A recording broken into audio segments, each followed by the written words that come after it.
Hello दोस्तों, स्वागत है आपका फिर से एक नए वीडियो में। मैं CS वाई स्वागत करता हूँ आपके अपनी YouTube channel study with CS Y में। दोस्तों, जीके में यदि आप स्कोर करना चाहते हैं तो इन क्लासेस को आप ज़रूर लें जो इस चैनल पर कराई जा रही हैं। स्टैटिक जीके की हम क्लासेस करने वाले हैं। चाहे आपका कोई भी रेलवे का एग्ज़ाम हो, चाहे SSC का एग्ज़ाम हो, वहाँ पर स्टैटिक जीके भर भर कर पूछी जाती है। जीके में स्टैटिक जीके का ट्रेंड बहुत ज़्यादा है। तो दोस्तों, यह क्लासेस के माध्यम से आप स्टैटिक जीके पर अपनी कमांड बना सकते हैं कम समय में। आज हमारा टॉपिक रहेगा यूनेस्को से संबंधित कौन सी अमूर्त सूची, मूर्त सूचियाँ, भारत की क्या स्थिति है यूनेस्को में, कितने स्थान हैं, कहाँ पर हैं, कब ऐड हुए, सारे कुछ हम इस वीडियो में डिस्कस करने वाले हैं। आप वीडियो में अंत तक बने रहिए। चैनल पर पहली बार विजिट कर रहे हैं तो चैनल को सब्सक्राइब करके जुड़ जाइए। सबसे पहला क्वेश्चन यही बन जाता है दोस्तों, यूनेस्को की स्थापना कब हुई थी? तो यूनेस्को की स्थापना 4 नवंबर 1946 में यूनेस्को की स्थापना होती है। तो यह डेट बहुत इंपॉर्टेंट है। यूनेस्को की स्थापना कब होती है? 4 नवंबर 1946। यूनेस्को का मुख्यालय कहाँ है, हेडक्वार्टर?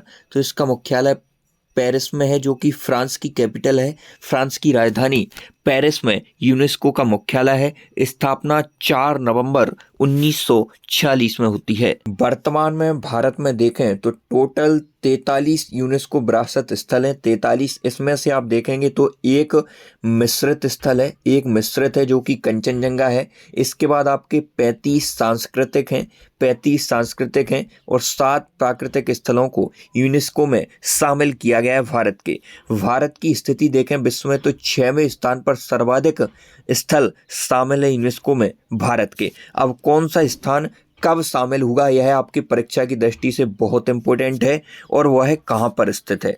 सबसे पहला स्थल शामिल हुआ था भारत का आगरा का किला। 1983 में शामिल होता है और यह आपका यूपी में स्थित है। आगरा का किला कहाँ है? उत्तर प्रदेश में है। यूनेस्को में कब शामिल हुआ? 1983 में शामिल हुआ। इसके बाद अजंता की गुफाओं की बात करें तो यह भी आपकी 1983 में शामिल होती हैं। अजंता एलोरा यह 1983 में ही शामिल होती हैं और यह आपकी महाराष्ट्र में स्थित गुफाएं हैं। महाराष्ट्र में स्थित गुफाएं हैं अजंता और एलोरा की।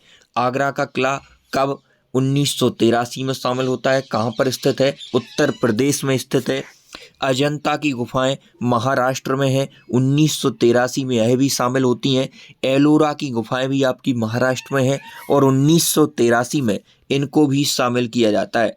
अगला स्थल है आपका ताजमहल, जिसको 1983 में ही शामिल किया जाता है और यह भी आपका यूपी में स्थित है। ताजमहल कहाँ पर है? उत्तर प्रदेश में है। तो 4 हमने पढ़े 1983 में। 4 स्थल शामिल हुए 1983 में। एक तो आपका ताजमहल और एक आगरा का किला। आगरा किला 1983 में, ताजमहल, एलोरा, अजंता की गुफाएं यह महाराष्ट्र में 1983 में शामिल की जाती हैं। इसके बाद महाबलीपुरम के स्मारकों का समूह आपका शामिल होता है और यह आपका भारत के तमिलनाडु राज्य में स्थित है और इसे स्थान मिलता है 1984 में। कोणार्क का सूर्य मंदिर जो कि उड़ीसा में स्थित है। कोणार्क सूर्य मंदिर कहाँ पर है दोस्तों? उड़ीसा में। इसको भी 1984 में शामिल किया जाता है। तो कोणार्क का सूर्य मंदिर कब? 1984 में। कहाँ है? उड़ीसा में है। महाबलीपुरम के स्मारक कहाँ है? तमिलनाडु में है। कब स्थापित किए जाते हैं? 1984 में। 1983 में 3, आगरा का किला जो कि उत्तर प्रदेश में है, अजंता की गुफाएं, एलोरा की गुफाएं जो कि महाराष्ट्र में है और ताजमहल यह 1983 में शामिल किए जाते हैं। आप बस क्लास में अंत तक बने रहिए, आपको सारी चीज़ें एक बार से रिकॉल हो जाएंगी, अच्छी तरीके से लर्न हो जाएंगी। यदि आप इससे पहले भी इसको पढ़ चुके हैं फिर भी आपको इस क्लास को देखना है, जिससे आपका शानदार रिवीजन हो जाए। गोवा के ईसाई घर एवं मठ यह गोवा में ही स्थित है और इनको कब शामिल किया गया? तो 1986 में इनको शामिल किया गया। फतेहपुर सीकरी की दोस्तों यदि हम बात करेंगे तो यूपी में यह स्थित है और इसे भी 1986 में शामिल किया जाता है यूनेस्को में। इसके बाद हम्पी के स्मारकों का समूह यह आपका कर्नाटक में स्थित है, कर्नाटक में। और इसे शामिल कब किया जाता है, तो इसे भी 1986 में ही शामिल किया जाता है। तो गोवा के ईसाई घर एवं मठ जो कि गोवा में स्थित हैं 1986 में शामिल किए जाते हैं। फतेहपुर सीकरी जो कि यूपी में स्थित है 1986 में इसे भी शामिल किया जाता है। हम्पी के स्मारकों का समूह कर्नाटक में है, 1986 में भी इसे शामिल किया जाता है। 1984 में महाबलीपुरम के जो स्मारक हैं कर्नाटक के, और कोणार्क सूर्य मंदिर, यह 1984 में स्थापित होते हैं, इन्हें ऐड किया जाता है यूनेस्को में।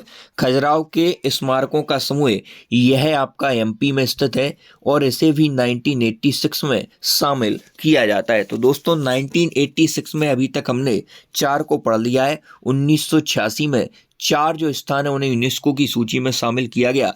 एक तो आपका फतेहपुर सीकरी हो गया, फतेहपुर सीकरी हो गया जो कि आपका यूपी में स्थित है। उसके बाद आपका फतेहपुर सीकरी हम्पी का जो समूह हो गया, हम्पी के स्मारकों का समूह जो कि कर्नाटक में है। खजुराहो मंदिर हो गया जो कि एमपी में स्थित है। इसके बाद एलिफेंटा की गुफाएं, इसके बाद खजुराहो मंदिर, फतेहपुर सीकरी और हम्पी, यह 3 हो गए। और फतेहपुर सीकरी यह आपके 1986 में शामिल होते हैं। एलिफेंटा की जो हम गुफाओं की बात कर रहे हैं दोस्तों, वह 1987 में शामिल होती हैं। 1987 में ये भी आपकी महाराष्ट्र में है। एलोरा अजंता की गुफाएं तो 1983 में शामिल हो जाती हैं, लेकिन एलिफेंटा की गुफाएं 1987 में शामिल होती हैं यूनेस्को में। इसके बाद बात करें दोस्तों हम ग्रेट लिविंग चोल मंदिर की, यह भी आपका 1987 में शामिल होता है जो कि तमिलनाडु में स्थित है। तो ग्रेट लिविंग चोल मंदिर कहाँ स्थित है, तमिलनाडु में। यूनेस्को में कब शामिल होता है, 1987 में। एलिफेंटा की गुफाएं कहाँ स्थित है, महाराष्ट्र में है। यूनेस्को में कब शामिल होती हैं, 1987 में। इसके बाद पत्तदकल के स्मारकों का समूह, पत्तदकल के स्मारकों का समूह यह आपका कर्नाटक में है, कर्नाटक में है। और यह भी आपका 1987 में शामिल होते हैं। तो 1987 में हमने 3 पढ़ लिए हैं। महाराष्ट्र में एलिफेंटा की गुफाएं, ग्रेट लिविंग चोल मंदिर जो कि तमिलनाडु में है, और पट्टदकल के स्मारकों का समूह, इन सभी को 1987 में ऐड किया जाता है यूनेस्को की विरासत सूची में। सांची के बौद्ध स्मारकों की यदि हम दोस्तों बात करें तो यह एमपी में स्थित है। यह 1989 में यूनेस्को की सूची में आते हैं। तो मध्य प्रदेश में इससे पहले हमने 1986 में पढ़ा, कौन सा, खजुराहो वाला। खजुराहो के मंदिर 1986 में शामिल होते हैं। और यह कब स्थापित, सांची के बौद्ध स्तूप यह आपके 1989 में ऐड होते हैं। तो 1989 में मध्य प्रदेश के सांची के स्मारक, 1989 मध्य प्रदेश, इससे पहले 1986 खजुराहो मंदिर। हुमायूं का मकबरा, हुमायूं का मकबरा यह कब होता है, तो 1993 में यह ऐड होता है यूनेस्को की सूची में। दिल्ली में यह स्थित है, दिल्ली में हुमायूं का मकबरा स्थित है। 1993 में इसे ऐड किया जाता है। कुतुब मीनार एवं उसके स्मारकों की बात करें तो दोस्तों यह भी आपके दिल्ली में स्थित है और 1993 में इन्हें शामिल किया जाता है। तो दिल्ली में स्थित दोनों चीज़ों को 1993 में शामिल किया जाता है, एक तो हुमायूं का मकबरा और कुतुब मीनार और इसमें स्मारक। कुतुब मीनार की यदि हम दोस्तों बात करें, इसकी हिस्ट्री पर एक नज़र डालें तो कुतुबुद्दीन ऐबक जो कि गुलाम वंश का संस्थापक था, कुतुबुद्दीन ऐबक, इसने कुतुब मीनार की नींव रखी थी कुतुबुद्दीन ऐबक ने। इसके बाद इसकी पोलो खेलते हुए, चौगान खेलते हुए मृत्यु हो जाती है। इसके बाद इल्तुतमिश इसका पूर्ण निर्माण करवाता है। भारत के पर्वतीय रेलवे, इनको कब शामिल किया गया दोस्तों, तो इन्हें 1999 में शामिल किया गया, जो कि आपके जो पर्वतीय रेलवे हैं यह विभिन्न राज्यों में फैले हुए हैं दोस्तों। जैसे आप बात करेंगे दार्जिलिंग हिमालय रेलवे, नीलगिरी पर्वतीय रेलवे, कालका शिमला रेलवे। तो दार्जिलिंग वाला हिमाचल प्रदेश, फिर सिक्किम, तमिलनाडु, पश्चिम बंगाल, विभिन्न भागों में यह फैले हुए हैं। इन्हें आपका शामिल किया गया 1999 में। बोध गया का जो महाबोधि मंदिर है वो, उसको कब शामिल किया गया, 2002 में किया गया, 2002 में। और यह आपका बिहार में स्थित है। अभी तक आपने अपनी YouTube channel study with CSY को सब्सक्राइब नहीं किया है तो सब्सक्राइब करके जुड़ जाइए। भीमबेटका के चट्टानी निवास, यह एमपी में स्थित है। एमपी के अभी तक हम 2 पढ़ चुके हैं। कौन कौन से पढ़ चुके हैं दोस्तों? तो खजुराहो वाला पढ़ चुके हैं जो कि 1986 में ऐड होता है, और एक पढ़ा है हमने सांची के बौद्ध स्तूप जो कि 1989 में इसमें शामिल होते हैं। अब भीमबेटका की यदि हम दोस्तों बात करेंगे तो यह 2003 में शामिल होता है। 2003 में भीमबेटका शामिल होता है।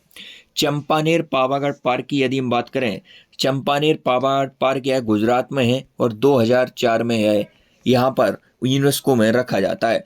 छत्रपति शिवाजी टर्मिनल की यदि हम दोस्तों बात करेंगे, छत्रपति शिवाजी टर्मिनल यह आपका मुंबई महाराष्ट्र में स्थित है। 2004 में यह शामिल होता है। 2004 में चंपानेर पावागढ़ पुरातत्विक स्थल जो है वह आपके गुजरात में स्थित है, यह 2004 में होते हैं। और छत्रपति शिवाजी टर्मिनल महाराष्ट्र का यह भी आपका 2004 में यूनेस्को की सूची में शामिल होता है। लाल किला परिसर यह आपका दिल्ली में स्थित है, दिल्ली में है लाल किला परिसर, और यह 2007 में शामिल होता है। लाल किला 2007 में शामिल होता है। इससे पहले हमने 1993 में दिल्ली में 2 पढ़े हैं।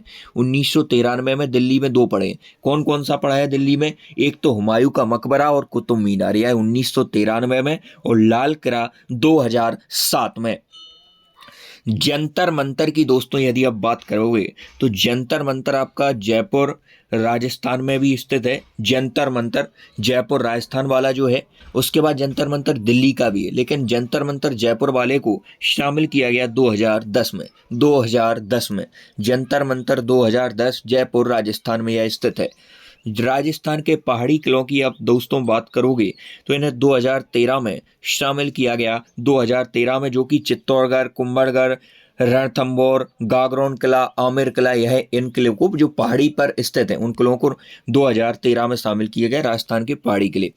पाटन में रानी की वाव, रानी की वाव पाटन में जो स्थित है गुजरात में, इसे 2014 में शामिल किया जाता है। और यदि आप पूरा वीडियो देख रहे हैं तो आप कमेंट में बताएं कि रानी की वाव किस नोट पर है।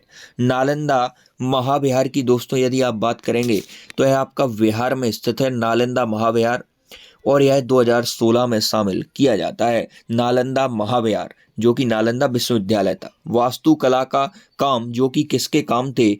ली कॉर्बेसियर नाम से आपके एक वास्तुकार हुए हैं, ले कॉर्बेसियर, जो कि चंडीगढ़ के वास्तुकार माने जाते हैं। तो जिनकी जो वास्तुकला के काम थे उनको शामिल किया गया 2016 में। 2016 में अहमदाबाद का ऐतिहासिक शहर जो कि गुजरात की राजधानी गांधीनगर है, गुजरात की राजधानी क्या है? गांधीनगर है, और अहमदाबाद इसका एक ऐतिहासिक शहर है जिसे शामिल किया जाता है 2017 में। 2017 में इसके बाद विक्टोरियन गोथिक और आर्ट डेको एंड सिंबल, यह आपके मुंबई में स्थित है। Victorian Gothic art deco ensemble यह मुंबई में स्थित है। 2018 में इसे यूनेस्को की सूची में शामिल किया जाता है। जयपुर की 4 दीवारी की यदि हम बात करेंगे तो राजस्थान में स्थित है, जो कि जयपुर राजस्थान की कैपिटल है। इसे आप शामिल कब करते हैं? 2019 में इसे शामिल किया जाता है। 2019 में जयपुर की राज दीवारी को 2019 में शामिल किया जाता है। इसके बाद जो आपकी प्राकृतिक साइटें हैं जैसे काजीरंगा नेशनल पार्क है, केवला देव है, तो काजीरंगा आपका असम में स्थित है। एक क्वेश्चन इससे हर बार पूछा जाता है, एक सींग वाले गैंडे के लिए कौन सा फेमस है? तो काजीरंगा है, असम में स्थित है। इसे शामिल कब किया जाता है यूनेस्को में? 1985 में इसे शामिल किया जाता है। केवला देव राष्ट्रीय पार्क राजस्थान में, इसे भी 1985 में शामिल किया जाता है। इसके बाद मानस जंगली अभ्यारण्य, यह भी असम का है। मानस वन्यजीव अभ्यारण्य असम में है, 1985 में इसे शामिल किया जाता है। काजीरंगा और मानस दोनों असम में है, 1985 में शामिल किए जाते हैं। इसके बाद सुंदरबन राष्ट्रीय पार्क की दोस्तों आप बात करोगे, सुंदरबन राष्ट्रीय पार्क यह आपका वेस्ट बंगाल में स्थित है, पश्चिम बंगाल में से 1984 में शामिल किया जाता है। इसके बाद नंदा देवी और फूलों की घाटी, नंदा देवी और फूलों की घाटी की यदि आप बात करोगे तो यह आपकी उत्तराखंड में फ्लावर वैली स्थित है, इसे शामिल किया जाता है। नंदा देवी को करते हैं 1998 में, 1998 में, और फूलों की घाटी को करते हैं 2005 में। तो 2005 में फूलों की घाटी उत्तराखंड की, और नंदा देवी को 1998 में शामिल किया जाता है। इसके बाद पश्चिमी घाट, तो पश्चिमी घाट किसे बोलते हैं दोस्तों? तो महाराष्ट्र, गोवा,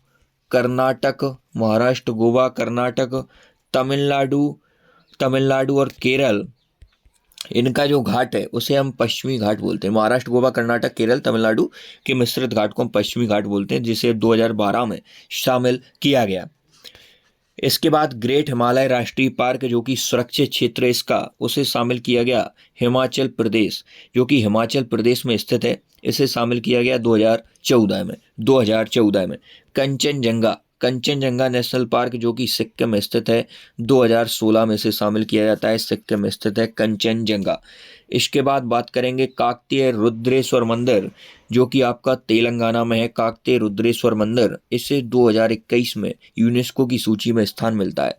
धौलावीरा जो कि एक हड़प्पा कालीन शहर है, जो कि भारत की 40वीं धरोहर है। 40वां स्थल कौन सा है? 40वां, टोटल मिला के टोटल 43 है। 40वां है आपका धौलावीरा, जो कि आपका गुजरात में स्थित है। गुजरात के कच्छ में उसे 2021 में शामिल किया जाता है। काकतीय जो रुद्रेश्वर मंदिर है तेलंगाना के, इन्हें 2021 में, और धौलावीरा हड़प्पा एक शहर है, इसे भी 2021 में शामिल किया जाता है। अब 2021 के बाद जो न्यू ऐड हुए हैं, तो 41वीं धरोहर आपकी कौन सी है?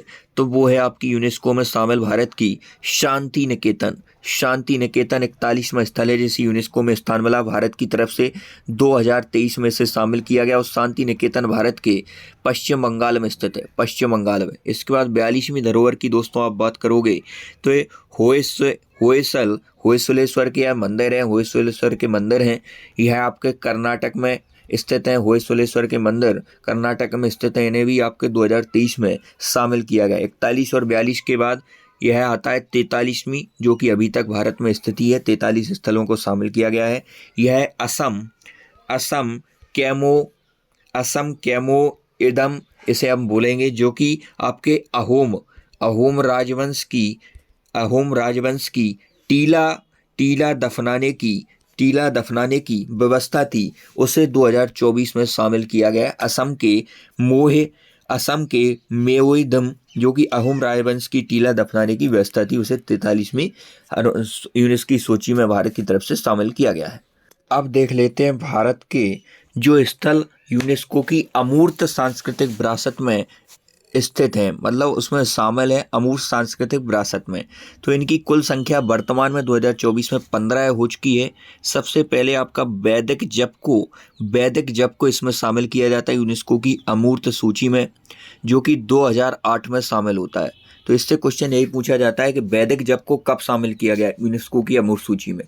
तो 2008 में शामिल किया गया। उसके बाद रामलीला को भी आपका दोस्तों 2008 में ही शामिल किया गया। इसके बाद केरल संस्कृतिक का जो नाटक है उसे हम कुटियाट्टम बोलते हैं। कुटियाट्टम को 2008 में ही शामिल किया गया। तो 3 चीज़ें जो कि 2008 में शामिल होती हैं यूनेस्को की अमूर्त सूची में। अमूर्त मतलब जिसमें त्योहार वगैरह जप है, इस प्रकार की जो चीज़ें हैं उन्हें अमूर्त सूची में रखा जाता है।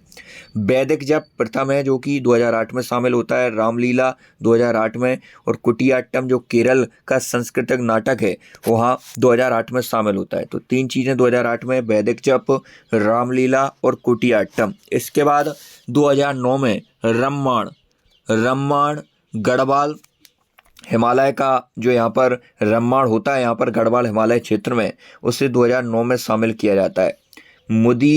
मुदी एट्टू नृत्य नाटक है, यह केरल का, यह 2010 में होता है। इससे पहले हमने पढ़ा कि कुटियाट्टम यह केरल का संस्कृत नाटक है, यह 2008 में, और मुदी एट्टू नृत्य नाटक यह 2010 में शामिल होता है केरल में। इसके बाद कालबेलिया इसे कब शामिल किया जाता है यूनेस्को की अमूर्त सूची में? 2010 में कालबेलिया को, जो कि राजस्थान का मार्शल आर्ट है, राजस्थान का शास्त्रीय नृत्य है। कालबेलिया राजस्थान का लोक नृत्य है, मार्शल आर्ट में यह शामिल नहीं है, शास्त्रीय नृत्य में शामिल नहीं है। कालबेलिया है लोक नृत्य है, फोक डांस है राजस्थान का, और 2010 में इसे शामिल किया जाता है। यह कालबेलिया सपेरा समुदाय से संबंधित है, सपेरा समुदाय से करती है कालबेलिया को। तो कालबेलिया में आप एक नाम भी याद रख लेना, गुलाबो सपेरा का संबंध किससे है? कालबेलिया नृत्य से। रेलवे में पूछा गया यह क्वेश्चन है, राजस्थान का है, 2010 में शामिल होता है। इसके बाद छऊ नृत्य भी आपका 2010 में होता है, छऊ नृत्य 2010 में होता है। लद्दाख का